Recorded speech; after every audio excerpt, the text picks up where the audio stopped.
ఉపరాష్ట్రపతి ఎన్నిక విషయంలో నిన్న మొన్న మరి అటు ఎన్డీఏ ఇటు ఇండియా రెండు కూటములు కూడా తమ తమ అభ్యర్థుల్ని ప్రకటించాయి. కానీ మీకు నేను గుర్తు చేస్తా ఉన్నా, బీఆర్ఎస్ అనేది సర్వస్వతంత్రమైన పార్టీ. మాకు ఢిల్లీలో బాసులు ఎవరు లేరు.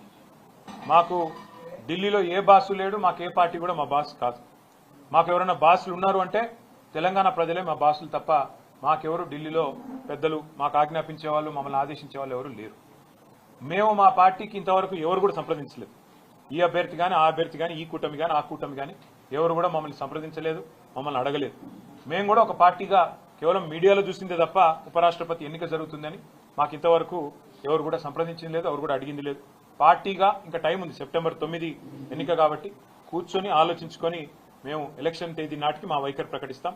కానీ ఒకటి మాత్రం నేను గుర్తు చేస్తా ఉన్నా, మేము ఎన్డీఏ కూటమిలో లేము, ఇండియా కూటమిలో లేము. మాకు ఇద్దరు అభ్యర్థులకి ఎవరికి సపోర్ట్ చేయాలనే విషయంలో మాకు ఢిల్లీ నుంచి ఏ ఒత్తిడి లేదు. మాకు ఏ ఒత్తిడికి తల ఒగ్గాల్సిన అవసరం లేదు. మాకు ఢిల్లీలో ఏ బాస్ కూడా లేరు.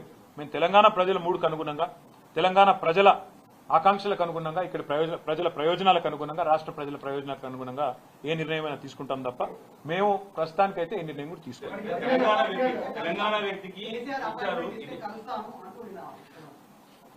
ఎవరు మళ్ళీ చెప్తా ఉన్నా, ఆయన రేవంత్ రెడ్డి గారు పెట్టిన అభ్యర్థి అయితే ఖచ్చితంగా మేము వ్యతిరేకిస్తాం. ఎందుకంటే కాంగ్రెస్ అనే ఒక చిల్లర పార్టీ, కాంగ్రెస్ అనే ఒక థర్డ్ క్లాస్ పార్టీ ఇవాళ రాష్ట్రంలో ప్రజలని ఎంత అరిగోసబుచ్చుకుంటున్నదో రాష్ట్ర ప్రజలందరికీ తెలుసు.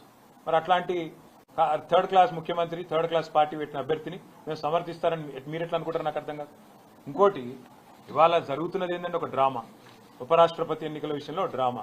నిన్న మొన్నటిదాకా ఏమన్నారు ఇదే రేవంత్ రెడ్డి గారు, బీసీల విషయంలో మా పార్టీ చాలా చిత్తశుద్ధిగా ఉన్నది, బలహీన వర్గాల విషయంలో మేము ఢిల్లీ దాకా కొట్లాడతాం, అవసరమైతే అంతరిక్షం దాకా పోయి కొట్లాడతాం అన్నాడు. మరి ఒక బీసీ అభ్యర్థిని ఎందుకు పెట్టలే? అంత ప్రేమ ఉంటే తెలంగాణ నుంచి ఒక బీసీ అభ్యర్థి దొరకలేదు, కంచయ్య గారిని పెట్టేది ఉండే.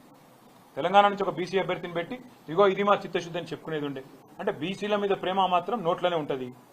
మళ్ళీ ఎన్నికలు నిలబెట్టే టైంకి వచ్చే వరకు మాత్రం బీసీలు కనబడరు మీకు. అట్లాంటి మీ మాటలు మేము నమ్మాలి, మీ మాటలు నమ్మి మళ్ళీ మీ వెనక నిలబడాలి.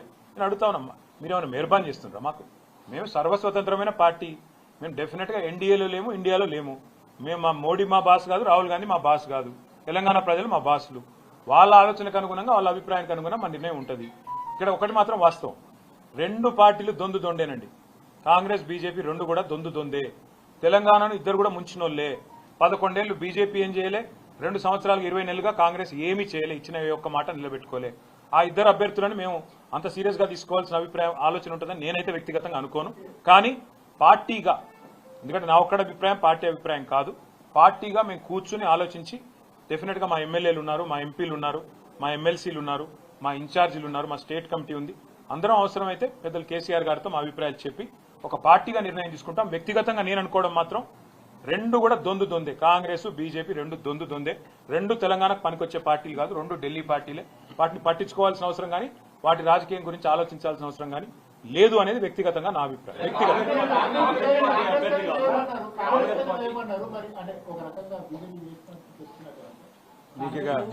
మీతో ప్రాబ్లం ఏంటంటే, ఇప్పుడే నేను చెప్పిన 11 ఏళ్లుగా బీజేపీ అనే పార్టీ తెలంగాణకు చేసింది గుండు సున్నా, స్పష్టంగా చెప్తున్నాం.